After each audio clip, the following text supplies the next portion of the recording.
આ કલ્પાંત સાંભળીને ગમે તેવા કઠણ કાળજાના માનવીનું પણ હૃદય પીગળી જાય, કેમ કે ઘટના જેવી ગંભીર બની છે. વાત છે રાજકોટની, જ્યાં વરસાદ બાદ આવી રીતે જ્યાં પણ મોટા મોટા ખાડા ખોદવામાં આવ્યા છે ત્યાં પાણી ભરાઈ ગયા છે અને ત્યાં આવી કરુણ ઘટના બની. વાત છે નવા કોટ બિલ્ડિંગ પાસે. અહીં જે પાણીનો ખાડો ભરાયો હતો તેમાં 2 માસૂમ બાળકોના ડૂબી જવાથી મૃત્યુ થયા છે.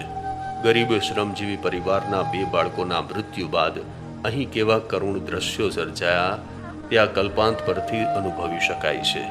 આ ઘટના બાદ લોકોના ટોળા વળ્યા હતા.